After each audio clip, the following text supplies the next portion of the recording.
আমি আইসাম তো সারার জন্য চাল দিলে বেশ খুশি হতাম। ও সাহায্যের জন্য আইসেন, দাঁড়ান চাল নিয়ে আসি।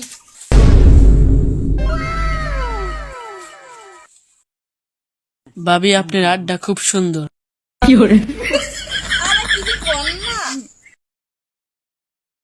ভাই, তো বাড়ি নাই, চলেন ঘরে যাই।